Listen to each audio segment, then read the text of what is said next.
Alors, on va enchaîner tout de suite sur les compléments alimentaires 100% naturels, bio.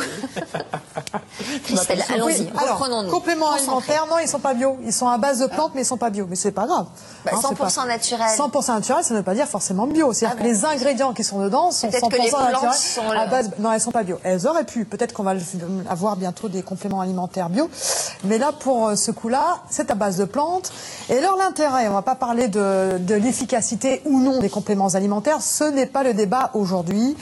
On en a souvent parlé, chacun a fait son opinion, il n'en reste pas moins que 1 Français sur 5 consomment des compléments alimentaires au cours de l'année et des femmes sont 2 fois plus nombreuses, donc il y a un vrai marché et que j'ai trouvé que cette innovation était vraiment intéressante, c'est-à-dire que pour la première fois, eh bien on s'est dit, tiens, j'ai envie de mettre des compléments alimentaires à moins 18 degrés, c'est-à-dire que les principes actifs au lieu d'être dans des gélules, etc., et stockés dans vos placards, dans votre placard à pharmacie, eh bien, seront stockés dans le congélateur.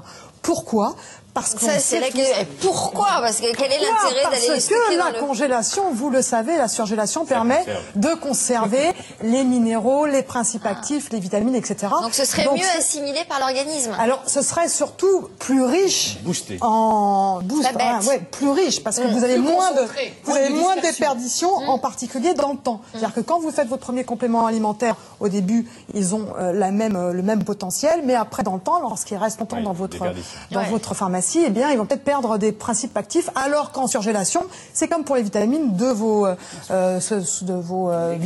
légumes, etc., que vous mettez dans le congélateur. Donc, eh bien, c'est pas bête. Comment ça se présente? Eh bien, voilà, vous prenez votre petit berlingot que vous avez mis dans votre surgélateur. Voilà, c'est un glaçon, c'est très sympa à consommer. Vous le sortez et vous le mettez dans un verre, ça fond.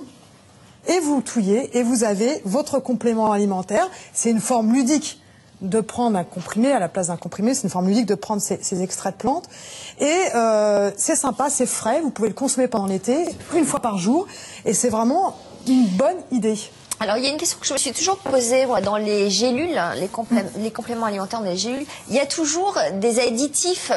Voilà, et je me suis toujours demandé si c'était pas calorique. Alors, par exemple, vous voyez dans la composition, il y a quelques matières grasses, il y a il y a surtout des additifs, il y a des conservateurs, etc. Alors non, ils n'apportent pas de calories. En revanche, on a du mal, certains scientifiques, avec les additifs. On en consomme 5 kilos par an, et vous avez raison, Sophie, que ce soit sous forme d'aliments ou n'importe, on consomme beaucoup d'additifs.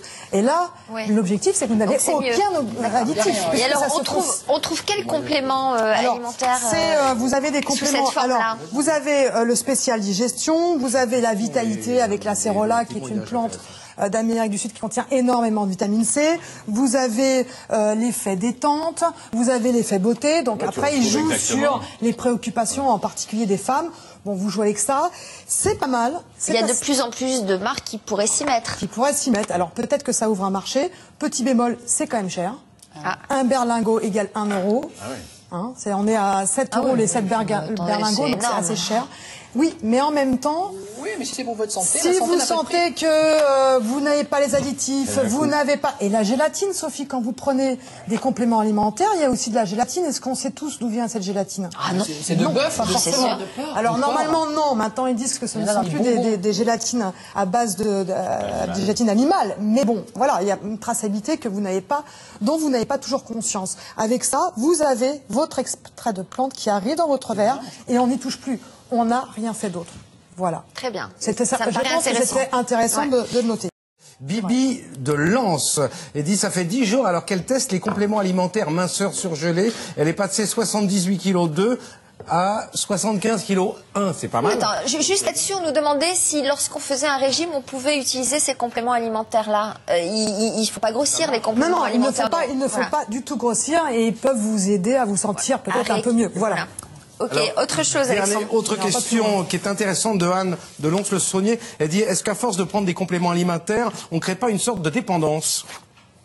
Alors ça, c'est la grosse discussion et le gros débat sur les compléments alimentaires. On a dit qu'on n'en parlait pas aujourd'hui, parce que vous connaissez ma position. Moi, je vous sers simplement qu'il y a une nouvelle forme de complément alimentaire qui est intéressante. Si vous devez en prendre, pourquoi pas aller vers les surgelés. Voilà.